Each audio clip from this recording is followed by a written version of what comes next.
Welcome to Community Conversations.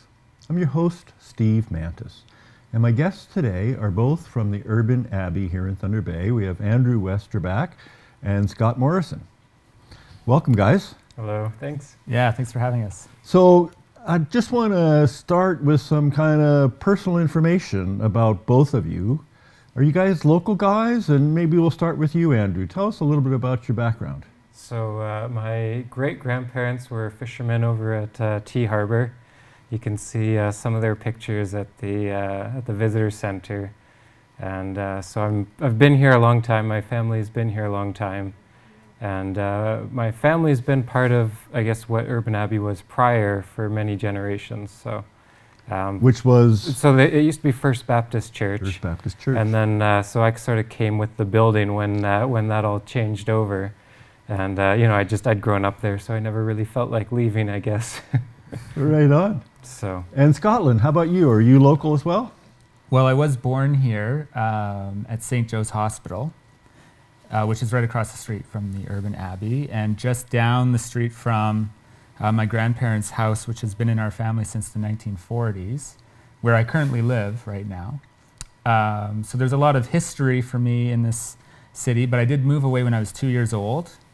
I returned when I was 18. So you were sick and tired of Thunder Bay at 2 already, eh? No. It was the cold. He's kind of a baby. It was the cold. But what's nice is my grandparents, oh yeah, I hate the cold, but my grandparents on both sides, my mom and dad's side, lived in town. So every Christmas and summer, back when all the mills were operating, Thunder Bay often had a certain smell about it, especially in the summer, and I remember that every time I... the smell of prosperity, as we used to say. There we go. And so, Thunder Bay, even though I have lived many different places, Thunder Bay is truly home for me. So, and I moved back here 2.5 years ago to start working on the Urban Abbey with Andrew and a few other people as well, my parents included. So, well, great. So, tell us a little bit about. So, Andrew, you mentioned already the Urban Abbey used to be First Baptist Church. Yep. When did it transform into the Urban Abbey, and how did that happen? So it came about through long conversations, working and talking with the First Baptist Church, who I've grown up with. I've known many of them for my entire life, and just what could come out of changing the building around. A lot of times, when change happens, it's a real opportunity to look at what something's being used for and how it can be changed to fit the space better and where it is now located in time. And it's a great spot right on the corner of Red River and Algoma. And so right downtown, right downtown, Port Arthur. Yeah. So the question is, what would it look like if it was just open 24 hours a day? And so me and my wife currently live in the basement, the old nursery. And so we're part of that 24-hour-a-day space, and just being available to people for just conversations, for help, for whatever, So it transformed from a church to kind of service to the community, which a church in a way is as well. So is this still Baptist, or what's... Is there an affiliation to a religion, or how's that work? Sure, I'll pick up the question here. So the Urban Abbey is part of the Anglican mission. Okay. So we are part of a Christian religious organization. However, the Abbey is tracing what we do and our vision and values to Irish monasteries called abbeys back about 1,500 years ago. And they would be set up in communities, not just simply as buildings, but a source of life for a community. So it was a place where people could go for refuge and for shelter, and that's why we offer transitional housing for people. It was also a place for people to come together as a community and to eat together and to experience just what we'd call like table fellowship. And also there is a chance for people to have education, the arts and culture. There have been many, many beautiful works of art created in abbeys in Ireland. The Book of Kells is one example, and Celtic insular art is also another example. And so the Celtic people, the Irish people, were always highly creative, vibrant people. And so they found a home in abbeys.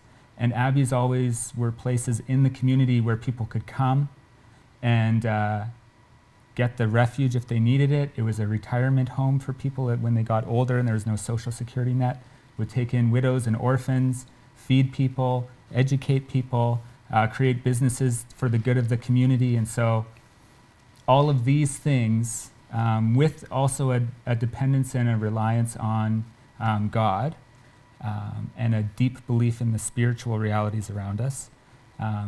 So the Abbey tries to channel those ancient practices and look at how we could convert a space that's fairly large, that had been used only about once or twice a week, into something that, as Andrew had mentioned before, open 24 hours a day for the good of the community. So our inspiration goes back 1,500 years, and that's our sort of source material that we're working with. There aren't very many abbeys in Canada, and we're a little different than monasteries. Like abbeys meaning kind of like what you're doing, the Urban Abbey. So an abbey, abbeys are similar to monasteries. People might be more familiar with that, except monasteries vow of poverty and celibacy, and it's much more rigid that once you're a part of it, you know, that's your deal kind of for a long time, if not the rest of your life. Whereas we are like other abbeys in that our doors are open and you're welcome to just be a part of it as much as it makes sense to you. You know, so if you just want to come by for the meal, if you want to come by for prayer, if you want to come by for counseling, if you want to come by for to use the studio space, to catch a concert, to be part of a play workshop, to catch grab a coffee. There's just tons of opportunities, and there's no, you can come in and go out kind of thing. And so there's a few more like this in Canada? Is that what you were saying, Scott? I believe so. There's several organizations that call themselves abbeys that also look to the past to inform how they function presently. So here in Thunder Bay, in a way, we're trendsetters. Absolutely. Awesome. This is totally great. Listen, we need to take a short break. Please stay with us. We're going to be right back, and we're going to find out now what really goes on within the walls of the Urban Abbey. Stay with us. Welcome back to Community Conversations. I'm your host, Steve Mantis. And our guests today are both from the Urban Abbey here in Thunder Bay. We got Scotland Morrison and Andrew Westerback. Welcome back, guys. Thanks. Thank you. So we found out a little bit about the philosophy and the history of how all of this came about. So tell us a little bit about some of the programming that goes on there within the Urban Abbey. Sure. I'll begin with our eating area, which we have called Patrick's Hall, down in the basement of the Abbey. That was one of our first renovation projects that we took on. So we took off the dropped ceiling and exposed some walls that have some beautiful stonework. And we opened that up for community meals every single day at 12:30 in the afternoon and 5:30 at night. And anybody is welcome to walk in. We'd also love for people to come by just for simple tours or anything else to see what's going on. And yeah, so we have between about 10 to 20 people on average for each meal that we have. And then on Saturday evenings, it's a focused community outreach meal that has some singing and a message, an inspirational message, and then a large meal for many of the poorer segments of our population. And we get about 60 to 90 people every Saturday evening in there. And so they truly feel like it's a home for them, and we have a lot of fun, and we're always looking for people who would love to serve in the kitchen and to volunteer to help serve our community in a very practical way and to get to know some people and eat with them across the table. And so yeah, so that was our first large project that we did at the Abbey, and then Andrew can mention the... So that was the first, and what we've tried to do with renovation is restore some of the old beauty. So taking off the drop panels or the drop ceiling and exposing the old stone. But in the old plans, we found that they'd wanted to open up the tower And so it was in, I think, the 1950s, they had drawings for a silence room. And so we actually went and did that. We put, what was it, about 30 steps in. They're hanging stairs from the ceiling, and they go up to the tower. And the tower is one of the parts of the building that's open 24 hours a day. The old bell tower. The old bell tower, yeah. And it's got a gas fireplace in there now. And we do what's called the Divine Office, and this is standard for any monastery or abbey, and that just means prayer times every 3 hours. So different volunteers who work at the abbey sort of head up each of the different times. So it starts at 6 in the morning, 6, 9, 12, 3, 6, and 9. So it's sort of during the whole day. And you're there for the 9 o'clock typically. So I do the 9 o'clock in the evening, Yeah. and it's just a time to step aside and to be silent and quiet and listen, and to sort of separate yourself from the busyness of life, even in just for 20 minutes. And sometimes you'll have, a dozen people up there and enjoying that time, and other times it's often just myself too, which is a nice time to spend. So you both mentioned the activities that you're involved in are run by volunteers. Is the whole organization all volunteer, or how does that work? Yes, the whole organization is volunteer. The Urban Abbey is a federal and provincial charity, so the people who turn into full-time volunteers at the Abbey, right now we have 8 of those.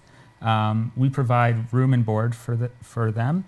And any funds that they raise through their friends or family or anybody who believes in the Abbey cause and them in particular are able to donate towards them, and then we're able to offer charitable receipts to whoever offers support for some of our staff. So that's how we operate. And so our total expenditures from our budget for our staffing is less than $3,000 a month for 8 full-time staff. So that's very economical, and it helps. That model is helping us move forward and focus all of our funds into the renovations and for feeding and housing people who come to us looking for help. It's also part of our core value is simplicity, and that might look different, in 21st century, in the middle of the city versus a 5th century monk in Ireland, but we do try and live simply and sort of push ourselves to see what that looks like for ourselves individually. Great. And so one of the programs I know you guys are involved in is the Thrive House. Yeah. And it was in the news a little while ago that the house burned down. Tell us about the program and where it's gone. Sure. In its new rendition. Yeah, absolutely. Thank you. So we had dreamed of creating a Thrive program, which is for women who are struggling with substance use and who are either pregnant or who have small children. And we wanted a place where they could actually live, and a place that would be a home for them, not simply just housing, but a place where they would feel at home, a sense of belonging, a place of security and safety, and to offer wraparound services for them. And we also plug into all of the social service networks that are present in Thunder Bay.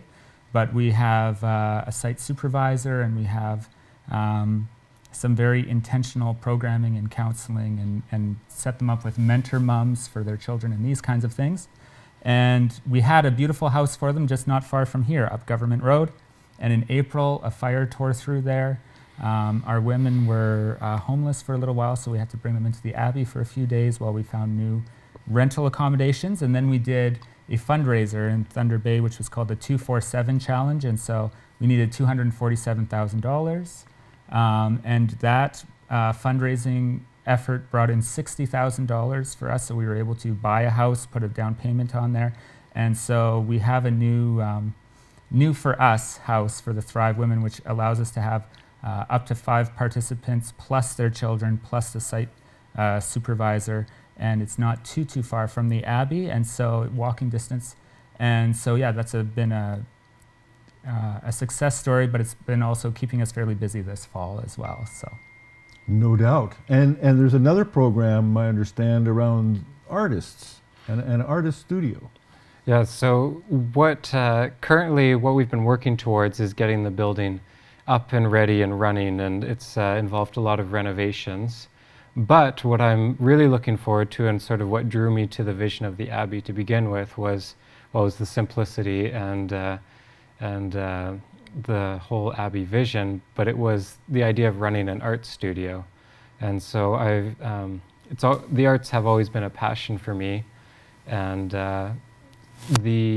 what was said is that the old sanctuary, which is continuing to remain a sanctuary on Sundays, but the rest of the week it's open for different performances, different artists, workshops, classes, basically anything that any different artist who comes and has a conversation with me, and we can talk about what the space can offer, what can be done.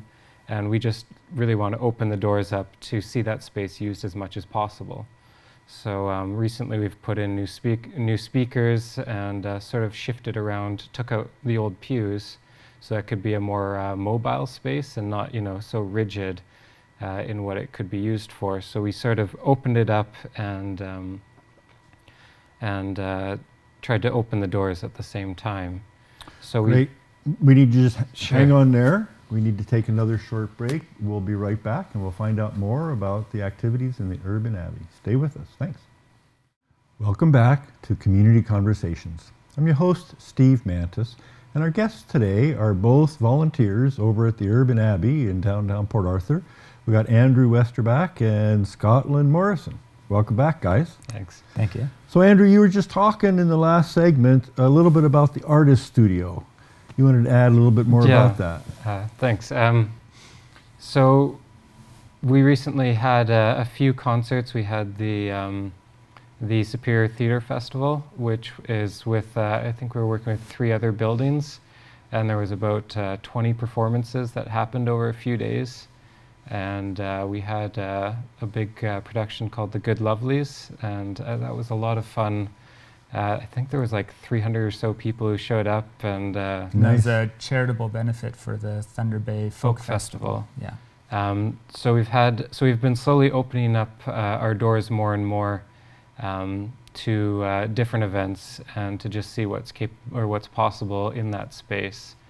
And so if anyone's looking at your show or seeing your show, wants to send me an email about an idea they have, or some dream that they have of doing running some event, I'd love to hear from them. I'd love to have a conversation about that. All right, we'll put your email. What's your email address? We'll put that up on the screen. Sure, yeah. Oh, right now? Sure, why not? ajwesterby@gmail.com. All right. Thanks. So what you guys have told me so far puts me to mind of the Camp Hill communities. I spent 2 weeks in Ireland, actually, back some years ago, and it's all about service and service to the community. Are you familiar with that? I haven't heard of it. No, we haven't, but thank you for alerting us. Now Well, have you heard of the Larch communities as well? Yeah. Yep. Larch was started by Canadians. The Camp Hill was started right during World War II, when people were kind of fleeing the war and setting up communities to kind of serve, and based on some of the philosophy of Rudolf Steiner. But it's all about service, and everybody are volunteers, and they can do amazing things when people live simply and are focusing on helping others. That's right. So what are some of the plans for the future that you've got? Like, you're already doing a million things here, you guys. Yeah, that's right. So like, what else is coming up? So we have a few exciting things. The first one being, we doubled the size of our kitchen. So it's turning into a kitchen/bakery, and with all of the equipment that entails. So that actually allows us to offer cooking classes, bring in, is it Our Kids Count, I think? They come in and do some cooking classes as well. They're a great organization. Absolutely. And so that also, though, not only feeds people in our daily meals, but we're opening up in about a month or two a cafe, a high-end cafe, which we offer free coffee and tea and food in the basement area of the Abbey, but then upstairs it will be what we would call a pro-circuit coffee shop. So it would be specialty coffee, like slow pour-over coffee. We're going to have milk and dark chocolate in the back, just on melting and ready to pour right into your steamed milk, so that when you order a hot chocolate or a mocha, it's actual fresh melted chocolate in there. So that will be phenomenal. And we'll be smelling the chocolate when we walk in there. It's going to be amazing. Yeah. And there's going to be supplied by the bakery that's just down in the basement as well. And what our goal with that is, it'll be seating about 50 people, seating for about 50. And our goal is for that to become a profitable enterprise that will fund all of what we do for the Abbey. Because when we open up our spaces, as Andrew was talking about, it is always free of charge. We want to be here for the good of the community and able to bless the community in different ways. And so as the Abbey brings in money from the work that we do, one of the things about monasteries or abbeys, they had two pillars or foundations, and they would say that it was work and prayer. Mm-hmm. So we talked about the prayer bit a little bit, but also how to be a productive community that offers a wonderful service that is then able to bless everybody in the community. And so we don't have our hand out asking people for either rental fees, or on Sunday morning we never pass a plate around or anything like that. And that's in order to create a certain narrative and understanding that we're here for the good of everybody in the neighborhood, and we love the city of Thunder Bay, and we're not looking for some kind of handout or for people to support us in what we're doing, but we want to be supporting the city and what is going on there. So we have a cool name for this cafe. It's going to be called The Habit. And that's like what nuns would wear. Exactly. Right? There we go. Not many people. It's also the habit of drinking your coffee as often as possible. A coffee in the habit. shop. Yeah. Coffee habit plus I've got a coffee habit. Exactly. So actually, Andrew's been, even today, carving the sign that's going to be going under the espresso machine in the main area. And we're going to be working on some signage outside and that kind of thing. But in addition to the high-end cafe, the other half of that space in the building will become a 2-story children's play center, which will also be free of charge for people to come and use. And also with an IKEA model, where you can drop a child off for an hour or two while you go shopping downtown, or you just like a little bit of breathing room to maybe work on an art project in the studio, or just sit by yourself and get a little sanity back. I have 3 children, so I know what having a lot of kids running around is all about. And so that children's play center is going to be Lord of the Rings themed. So Hobbit land in the very bottom for all the little kids, and then a dwarven kind of construction area, and then up on the second floor, more artistic elven things for the older children to do. So it's going to be quite Black Riders, with no the Nazgul, right? No, exactly. Although that is a good Halloween idea for next year. I know. I just don't want to scare those little kids. My gosh. So what I understand is the Abbey's open all the time. People can come in and ask for tours, or if they're interested in volunteering, that's available. Absolutely. You just come to the front door, or what do you do? Just come by and then see why you're there after you've gotten there. You know, it's. But yeah, and when you get there, you can just. Usually the doors are unlocked. The prayer tower door is always unlocked. The front door, there's a buzzer. Most of the time it's unlocked, but sometimes you might have to ring it. But the doors are usually unlocked at 7 a.m., locked around 10:30 at night. And like I said, I live there, so quite often, you know, even 3, 4 in the morning, someone will ring the door, and that's just part of the job, is just getting up and seeing what someone might need and how we can help. Well, let me just say welcome to the community. You've already been here. You have a presence, but it's great to see folks putting service as their main goal in life. Thanks so much for coming on the show. And I want to encourage folks to check out our Facebook page, Community Conversations. I'm always looking for ideas of guests and any comments and feedback. Thanks so much for watching, and stay safe until we see you again next time.